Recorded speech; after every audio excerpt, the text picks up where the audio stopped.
2, and we're going to present you ways to do business in Peru. Its official languages are Spanish and Quechua.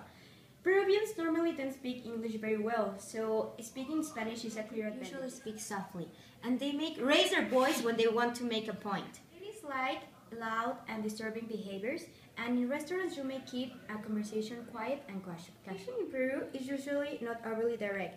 They may tell you what they think you want to hear instead of what they really think of. The silence might be interpreted as something negative or as embarrassment. It is very important that you use a very similar and direct style like Peruvians, because if you act very direct, they may take it as something rude or too direct. Gestures and body language can be lively, especially if they help underline what is being said. There may be frequent physical contact with others of the same gender. The American OK sign with thumb and index finger forming a circle can be read as an absent gesture in Peru. Lightly tapping the head signals "I'm thinking."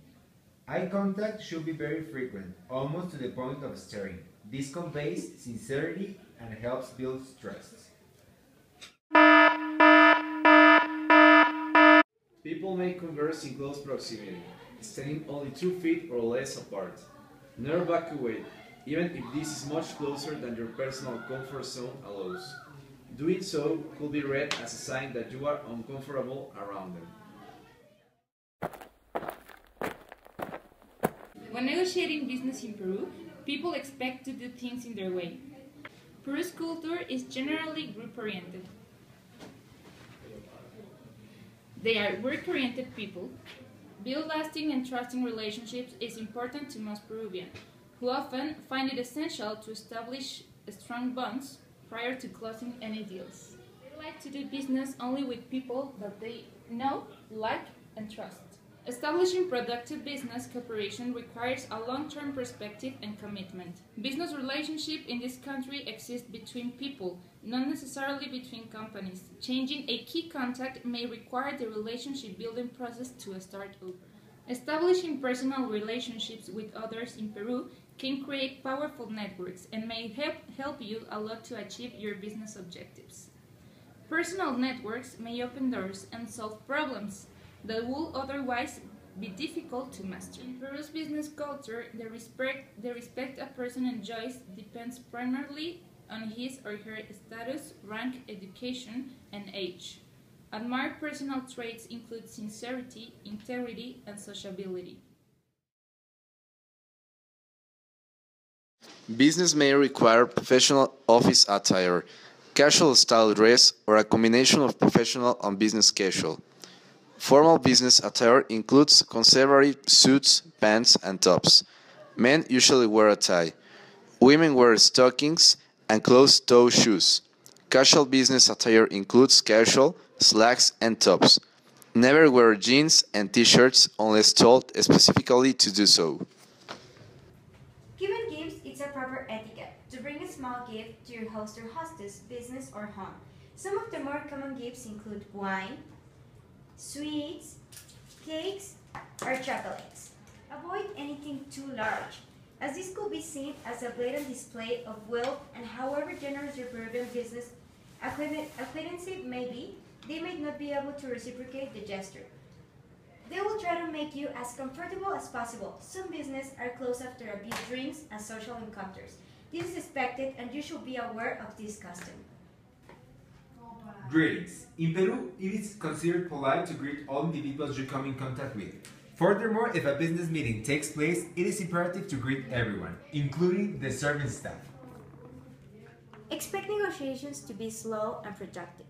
Peruvians do not hurry, and they don't like people to do so. Attempts to rush the process are unlikely to produce better results and may be viewed as offensive. Most Peruvians prefer a very polychronic work style. They are used to pursuing multiple actions and goals in parallel. Do not show irritation or anger when encountering this behavior. Patience and persistence are vitally important. Exchange of business cards is an essential step when meeting someone, so bring more than you need. It is recommended to use cards with one side in English and the other side in Spanish. Show advanced degrees on your card and make sure that it clearly states your professional title, especially if you have the seniority to make decisions. When presenting your card, ensure that the Spanish side is facing the recipient. Smile and keep eye contact while accepting someone else's card. Then, carefully examine it. Next, place the card on the table in front of you. Bargaining. Peruvians are used to hard bargaining and heckling. The bargaining exchange can be extensive. Be respectful throughout the bargaining exchange.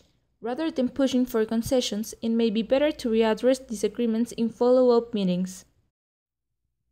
Although Peruvians generally prefer a straightforward negotiation style, they also use deceptive techniques, such as telling lies and sending fake non-verbal messages. Negotiators in the country may use pressure techniques that include making final offers, showing intransigence, or nibbling.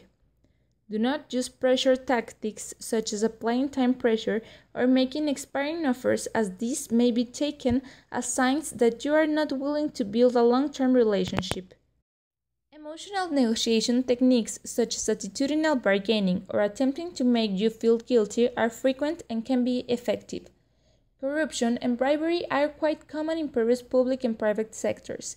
Keep in mind that there is a fine line between giving gifts and bribing. What you may consider a bribe, a Peruvian may view as only a nice gift.